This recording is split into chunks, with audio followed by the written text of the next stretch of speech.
ברמב"ם, בשבתך בביתך, ובלכתך בדרך, ובשוכבך ובקומך, וקשרתם לאות על ידיך, והיו לטוטפות בין עיניך, וכתבתם על מזוזות ביתך ובשעריך, למען תזכרו ועשיתם את כל מצוותי, והייתם קדושים לאלוהיכם. אני אדוני אלוהיכם, אשר הוצאתי אתכם מארץ מצרים, להיות לכם לאלוהים. אני אדוני אלוהיכם. Top of 157. Standing on the parted shores of history, we still believe what we were taught before ever we stood at Sinai's foot, that wherever we go, it is eternally Egypt, that there is a better place, a promised land, that the winding way to that promise passes through the wilderness, that there is no way to get from here to there except by joining hands, marching together.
Of 161 in the English. Give us a place to rest, Adonai our God. Bring us into shelter in the soft, long evening shadows of your truth. For with you are true protection and safety, and in your presence are acceptance and gentle love. Watch over us as we go forth. Prepare for us as we return. Spread over us your shelter of peace, over all we love, over our Jerusalem and yours, in the Hebrew on the facing page.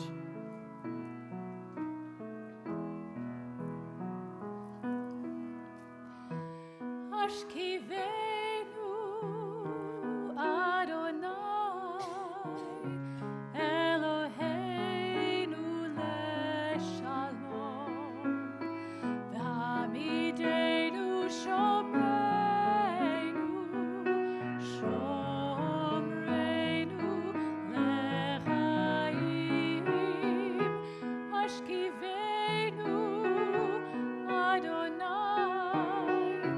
Elohim.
page 164. Please rise.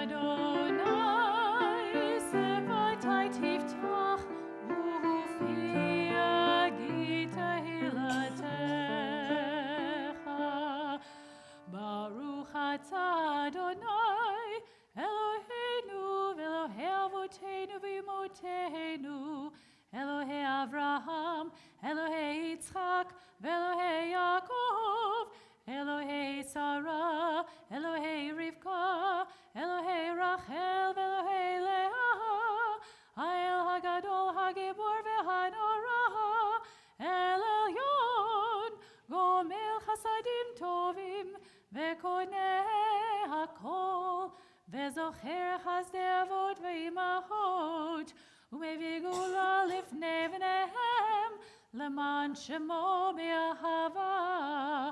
מלך עוזר ומשיח ומגן, ברוך אתה אדוני, מגן אברהם בעזרת שרה. אתה גיבור לעולם אדוני, מחיי הכל אתה רב להושיע. משיב הרוח ומוריד הגשם, מכלכל חיים בחסד, מחיי הכל ברחמים רבים, סומך נופלים ורופא חולים, ומתיר אסורים, ומקיים אמונתו לשני עפר. בכמוך בעל גבורות ומדומה לך, מלך ממית ומחיה ומצמיח ישועה, ונאמן אתה להחיות הכל. ברוך אתה אדוני מחיי הכל. אתה קדוש ושמך קדוש, וקדושים בכל יום יחללוך סלע. ברוך אתה אדוני האל הקדוש. We continue privately through pages 180 and 181. You may do so seated or standing, as is your custom.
Ish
We'll try.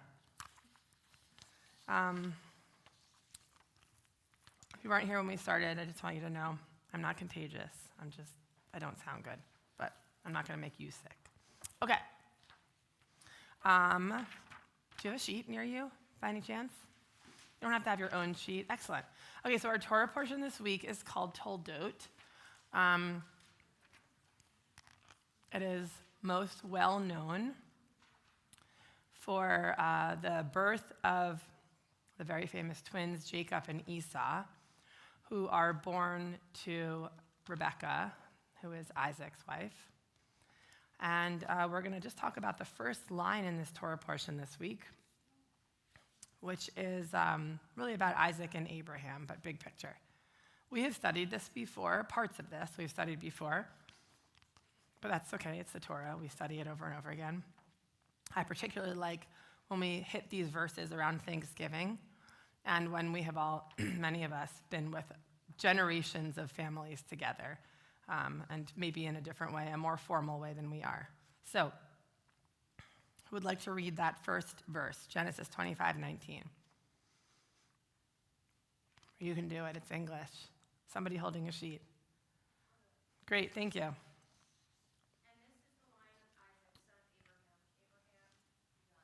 Excellent. And this is the line of Isaac, son of Abraham. Abraham begot Isaac. What questions might you ask there? Joan, you have a question. It's repeated, right? It's kind of repetitive, right? Isaac, son of Abraham. Abraham begot Isaac, right? It says the same thing. Why do we start with Isaac's name since he's the second person? That's a good question. Why? Because they're really talking about, instead of why doesn't the text say this is the line of Abraham's son Isaac? Probably because in Hebrew you can't do that. There's no possessive apostrophe S, but it's a good question. So this is really this is going to be the story about Isaac's family. Okay, so the rabbis also want to know why this verse is repetitive, because the Torah doesn't have unnecessary or meaningless repetitions, right? We assume when there's something said twice that there's meant to be something different we might learn from the repetition. Yeah? You're with me? Good. I'm going to read this because otherwise our people from home who may or may not be joining us, I don't know, because it wasn't working on my computer. If you're there, you can hear. Okay, so this is Rashi's commentary on a verse that is also based on a teaching from the Talmud, but it doesn't matter for right now. The cynics of the time were saying, Sarah became pregnant through Avimelech. So who's Avimelech? He's a king, right? And what's his relationship to Sarah and Abraham? Anybody remember? They had to pass through King Avimelech's land. And remember, Abraham told the king that Sarah was his sister, because Sarah was so beautiful, so that the king wouldn't kill Abraham. And then the king finds out, in fact, Sarah is Abraham's wife, and there's a bit of a to-do, but they are ultimately sent on their way. But the people were talking. They're like, remember that time before they figured out that Sarah was really Abraham's wife? I think the king got Sarah pregnant, okay? The cynics of the time were saying, Sarah became pregnant through Avimelech. See how many years she lived with Abraham without being able to have a child by him? And then all of a sudden, she finds this king and she gets pregnant? It's got to be that guy's baby.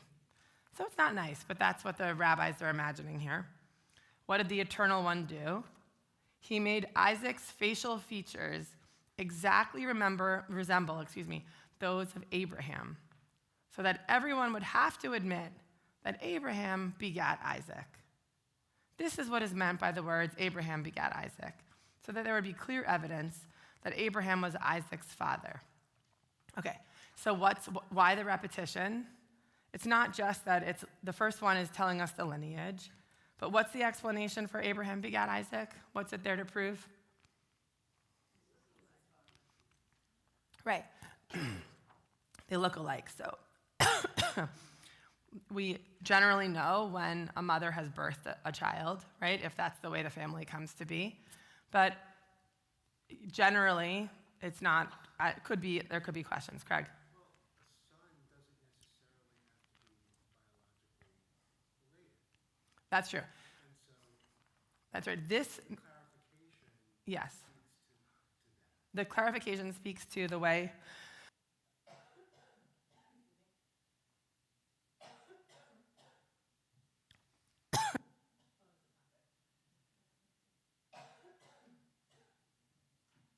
Torah defines relationship and family. They are only interested in one way.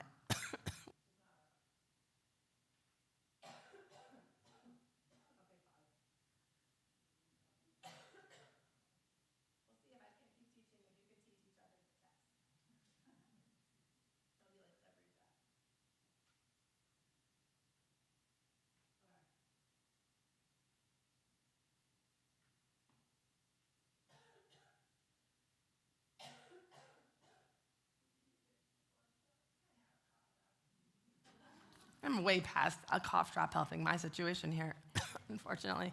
It's also in my mouth.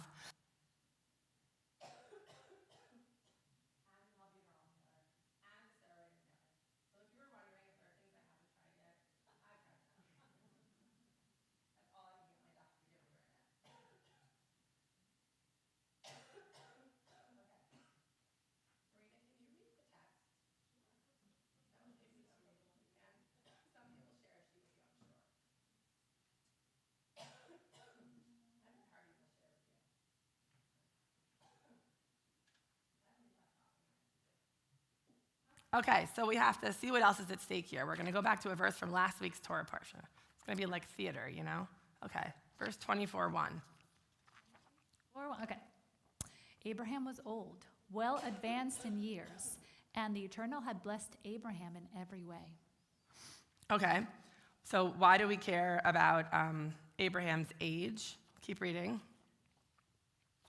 Until Abraham, people did not grow old. However, because Abraham and Isaac looked alike, people who saw Abraham said, "That is Isaac," and people who saw Isaac said, "That is Abraham." Abraham then prayed to grow old, and this is the meaning of the phrase, "And Abraham was old." So you remember we just learned that they were made to look exactly alike, so nobody would question whose father Isaac was. But now we have a different problem, which is they look the same, and people are confusing them. Okay, the rabbis are trying to explain like phrases that they don't understand in the Torah. So how do they explain this one?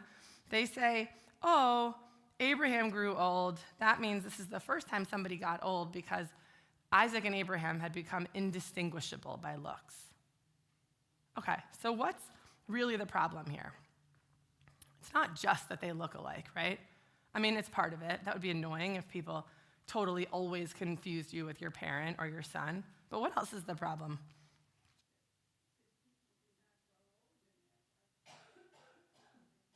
Yeah. So people didn't grow old, but go back to Abraham and Isaac. What's the problem with looking, what's the other problem they're surfacing here between Abraham and Isaac?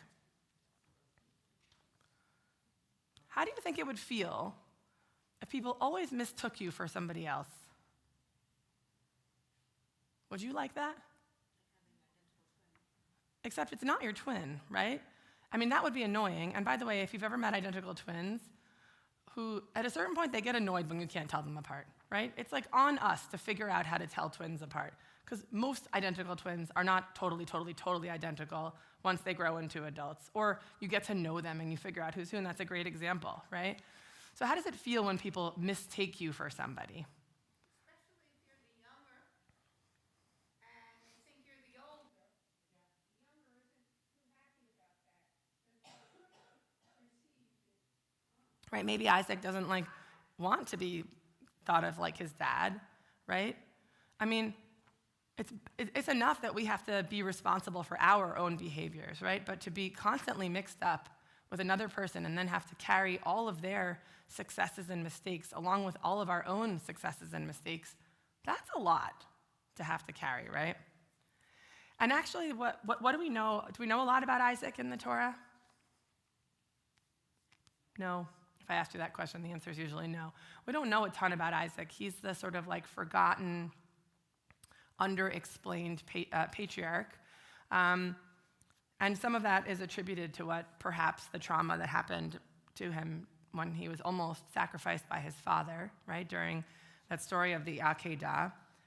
But maybe the other thing was, according to this midrash, that he looked exactly like his dad. And actually, he is the least individuated of the patriarchs. What do I mean by that? His life seems to replay a lot of Abraham's life. He also had an encounter with Avimelech, with Rebekah, telling Rebekah that, like Abraham did, that telling the king that Rebekah's his sister. He redigs the same wells that his father dug, right? And we don't really know a lot about what's different about his life on the surface, right? So parents and kids. Parents, do you sometimes see yourselves in your children? Yes? Children, I mean, you're not children, but do you yet see yourself like becoming your parents are you there yet or no? Right? There is a point at which we become adults, and sometimes we see ourselves turning into our parents, right? In beautiful ways and in also not beautiful ways, right? And there's something very lovely about that, even when we want to then notice something and correct, right? And it's sort of a give and take, a back and forth, the way that we see ourselves becoming our parents or invested in our kids. And Craig, to your point, in this scenario, it does not matter for us how the families were built, right? In the Torah, they cared about who was biologically related to whom. But for this purpose, it doesn't make any difference. We're not talking about biology right now. We're talking about the way that close relationships can sometimes get confusing, right? And parents, sometimes we can get over-invested in our kids' successes or mistakes or failures, right? And we can become overly concerned with what's happening or start to take on the stress or the worry or the accolade. And kids, I imagine sometimes you feel, I know I certainly do, my parents' stress or my parents' worries about me or their ambitions for me or their hopes for what I will do or who I will become, right? When we're in family, things just get a little crisscrossed sometimes, right? So that's part of the moment, and I love when this Torah portion meets us at Thanksgiving, because a lot of us have just been in multi-generations, if we still have them with us, and if not, remembering the many generations before us and how they sort of shaped us. So there are some beautiful things that are different about Isaac's life that we don't usually talk about. Marina will read this for us, this commentary. Isaac represents the ideal, the messianic world we strive to become, a person, people, with a place to call home, Israel, the ability to be true to oneself, ourselves, and not need to reinvent oneself, ourselves, because of circumstances beyond our control. No name change. I'll explain all these brackets in a Isaac. second. The ability to remain faithful and loyal to one person. Okay, so Isaac is there's just not a lot about him here. And what we know about him is often mixed up with his dad and his kids, right? It's like how he dealt with his twins, and was he or wasn't he just like his dad? But this Reform Rabbi Bruce Caden, takes a step back, and he actually says, well, if we can look at Isaac differently, we can actually see in him something to which we might aspire. Abraham, his name is changed, right? Remember, he goes from Avram to Avraham, and Jacob's name is changed from Yaakov to Israel. Isaac's name is never changed. He's just himself in this way that is different from the two before him and after him. He doesn't have to move anywhere. He doesn't travel. He stays put his whole life. He's not, he does take trips, but he doesn't, relocate his life. He has one home. And he also is the only person who's married to one person, right? There's a little sort of plug for this one long-lasting relationship, because remember, Abraham is first with Hagar and then with Sarah, right? And Jacob ends up with 2 wives and some other people with whom he makes babies. It's another interesting soup of family making. So Isaac, who kind of gets a bum rap, right? Because we don't know much about him, actually maybe offers us a beautiful, kind of simple, this rabbi calls it an ideal of the messianic world. I don't know if I would take it that far. But some things we might look at and say, oh, that's actually beautiful and individuated. It is not the same as his father, and it is not the same as his son. So Rabbi Sachs wants us to take away from this portion. And I think this is maybe more poignant for parents than children until we get to a certain age, that we are not our children. And children are not replicas of us. And I know you know that. But also sometimes we get really caught up in how our kids are doing and what our kids are doing. And we can check everything online right now. I don't know what happens when they go to college, but it is ridiculous how much information I have about what my children are doing in school through the public schools. Like, I can't even imagine how much that must have been better when there was not a Genesis webpage where every assignment got posted in real time. I mean, it's hard to not be invested in all the things that are happening and all the mistakes that are happening and all the successes that are happening. Oh, but Toldot reminds us in this repetition of this phrase here that this is why Abraham prayed to God to be clear and recognizable, and that each of us has a unique purpose. And actually, it might be harder for us to distinguish and to separate and to disentangle than to just follow the path that has us be the same. So Rabbi Sachs writes, if there is a mystery at the heart of the human condition, it is otherness. The otherness of a person, a parent, and child. It is the space we make for otherness that makes love something other than narcissism, and parenthood something greater than self-replication. It is this that gives every human child the right to be themselves, to know they are not reproductions of someone else, constructed according to a pre-planned genetic template. We are each in God's image, but no one else's. And so this isn't only about parenthood, because not everybody has that relationship of a parent and child, but it is also about the ways that we give each other space to become who we're going to become, and even to change course at some point in our lives, right?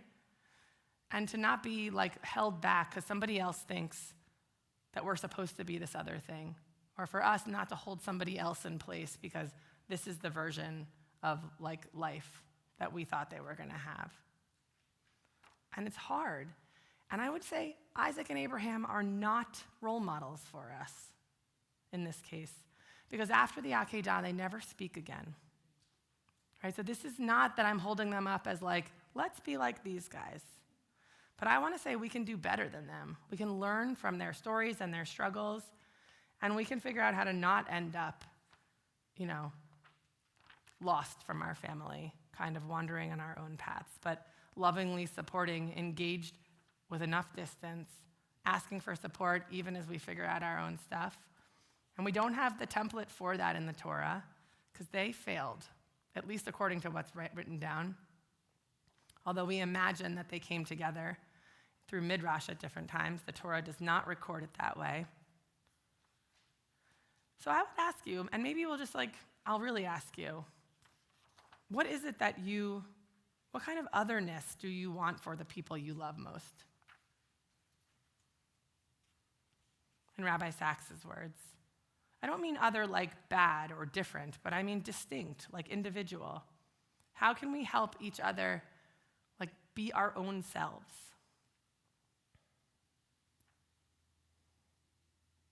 It's not rhetorical if you have an answer. And if you don't, then it can be rhetorical. Michelle?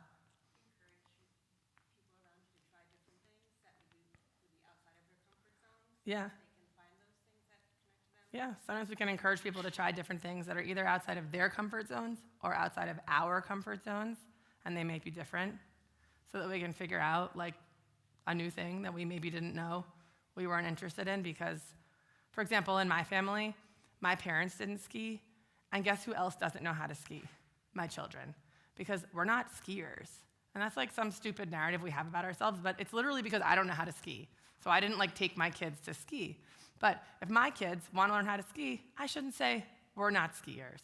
I should say, I'll find you a ski lesson. And then I'll sit and not watch as you hurtle your body down a mountain at breakneck speed. Just kidding. But not. See, this is the thing. Okay, what else can we do to support each other's? Yeah. And then I already have one. Okay. Yeah, Layla.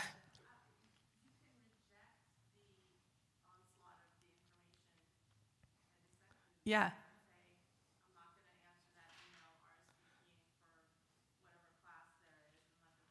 That's right. We can not step in to reply for them, right? And at different points in life, we get access to those points in different ways. And it's hard sometimes, right? Yeah, Barton. Yeah, oh yeah. Or our partners, allow our children or our partners or our friends or whatever to fail and love them as they pick back up, right? And figure out their own way to whatever that looks like. Susan? In conversation, being curious about what another person, your family thinking and feeling, and don't make assumptions. So Susan said we can be curious in conversation about what other people are thinking or feeling. And sometimes that's hard because they're like saying things that are really difficult for us to hear, right? It goes against like core values and core beliefs. And sitting and listening and asking curious questions can be difficult.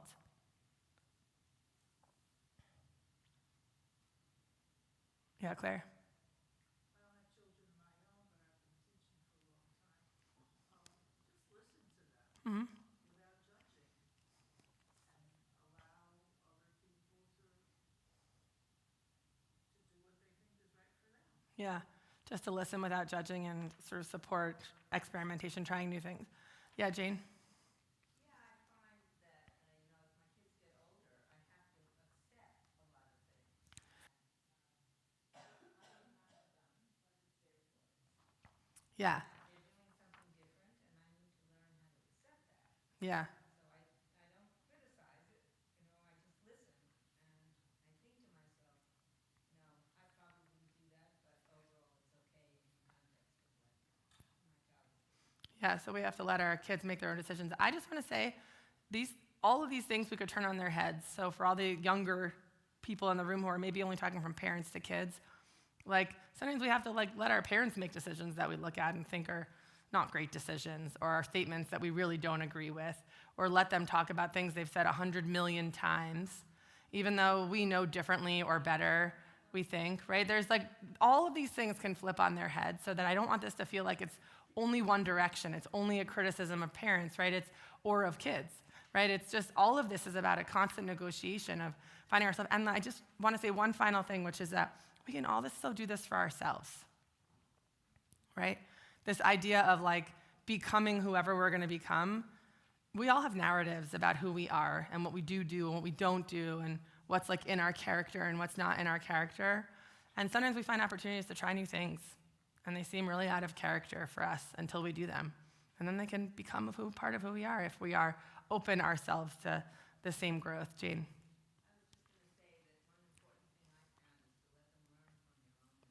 Yeah, we have to let each other and our dear people to learn from our own mistakes. So this week's Torah portion, and this is the line of Isaac, son of Abraham. Abraham begot Isaac.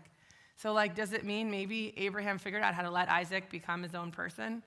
Maybe, but maybe in a way that we wouldn't exactly want to emulate, because he seems to have done it by like absentee parenting, right? So I'm not exactly suggesting we go that far, but I am suggesting that there are multiple ways that we help people grow, that we can beget each other, right? That we can become our best selves.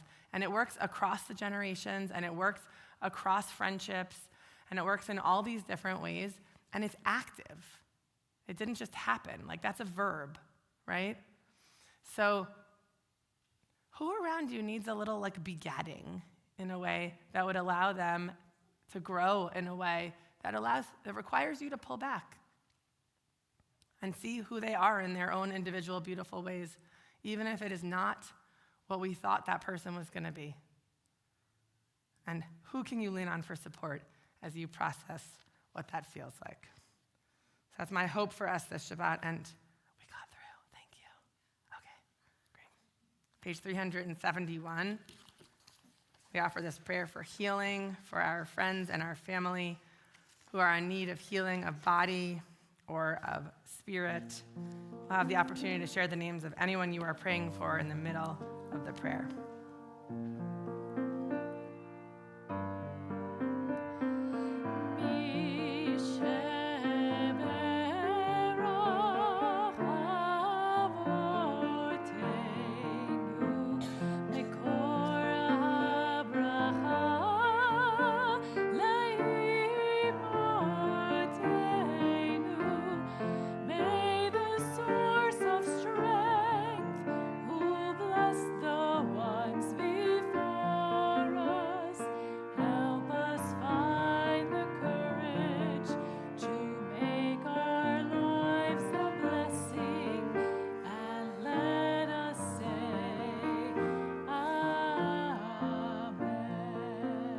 like to offer anyone's name aloud, anyone who you pray for this evening, I invite you to do so now.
Page 586 on the lower half of the page.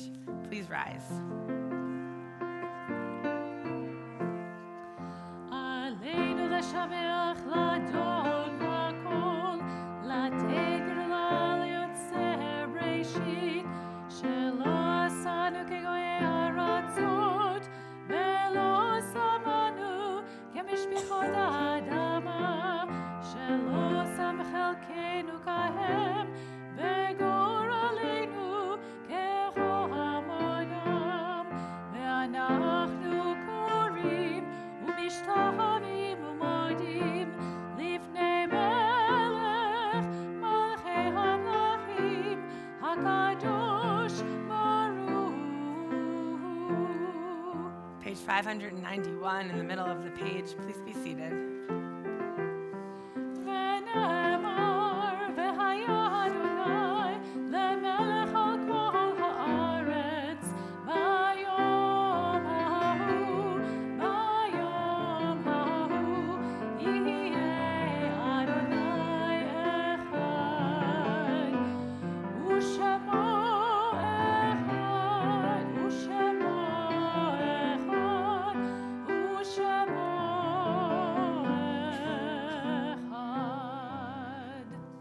Page 598. And we remember with love our beloveds whose yahrzeit fall on this Shabbat or who have died in more recent days in our community this week. Susan Nashel is not here, right? I don't see her. We remember Harry Blindman, Marjorie Abrams Bosco, Philip Brooks, Max Cohen, Dolores Stavros Raven, Marion Feldman, Irene Rose Freimark, Ephraim Fold, Annie Galper, Anne Green, Francis Cates, Matthew Cates, Seymour Malkin, Ann Miller, Gilbert Mohel, Gloria Reines, Erwin Reeser, Myra Sage, Sadie S. Sandelson, Louis Schaefer, Esther Staritz, Joseph L. Steinberg, Ann Sugarman, and Shirley Williams. This week we observe Shloshim for Annette Albanese, and we offer our love to the Cantor family. Andy's brother, Dr. Alan Cantor, died early this morning, and the funeral will be Sunday, so we'll offer Kaddish for him formally next week as a community. If there are others you are remembering, and I didn't say their name, but you would like to offer their name, I invite you to do so now.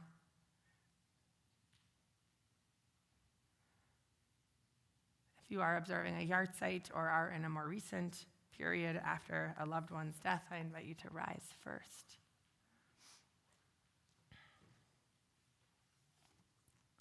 We say to you, Zichronam Livracha, may the memories of your beloveds become blessings as you weave their legacies into the way that you live.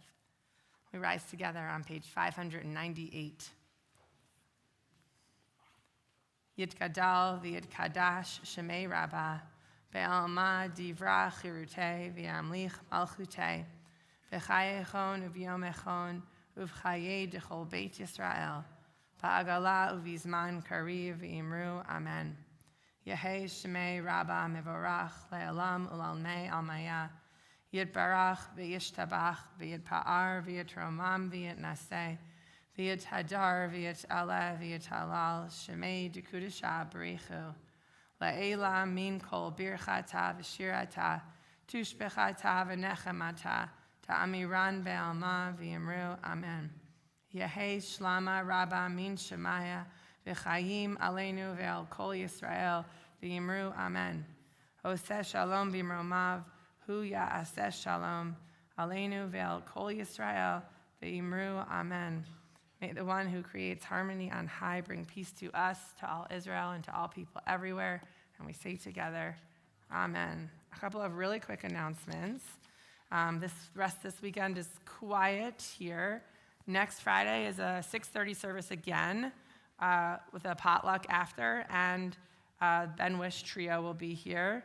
If you haven't already and you're interested in joining for my 3-session conversation adult ed class that begins on Monday, and the information to sign up was in all of the emails, just please sign up. We'd love to have you, but we also want to make sure we have enough seats set up for everybody. So we're going to be discussing this new book called On Being Jewish. Very, very short little sort of bite-sized essays with different reflections from artists and writers about what Jewish struggles, identities, thoughts, questions have looked like since October 7th. December 8th, there is a men's club-sponsored program for the whole community, which looks beautiful, so you should look at that information in your emails. And I know it feels far away, but at the end of December, do you know that December starts next week? Or Sunday? Is it Sunday? I don't know. I can't. Anyway, Hanukkah is late this year because everything is late this year. So just make a mental note, because you love the Barner Temple Shabbat and Hanukkah service so much, that it is going to be on the Shabbat and Hanukkah, which is December 27th. So if you're wondering what to do and you're going to be home, you have somewhere to be on the Friday night of winter break if you're in a winter break thing, and you should start choosing your best Hanukkah PJs or ugly Hanukkah sweater or whatever it is that you want to wear. You don't have to come dressed up. It's a very informal service, and we love to see your best Hanukkah wear. And it doesn't have to be serious because it's Hanukkah wear. How could it be? Okay. How about our college friends again? Like the old days. We'll come hold the challah.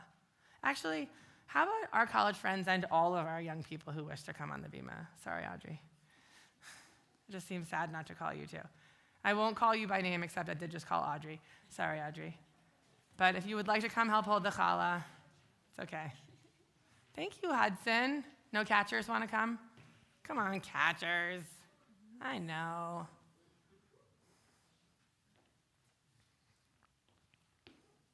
Just letting Hannah sit? Okay, it's cool. Everybody has to do what makes them uniquely special and individual, right? Except for Audrey, who I said had to come up on the bima. Just kidding. You be your own awesome self, Audrey. Okay, let's stop. Let's sing. Baruch atah Adonai Eloheinu melech haolam, hamotzi lechem min haaretz. Shabbat shalom. Hey, good job, team. Thank you.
Shabbat Shalom.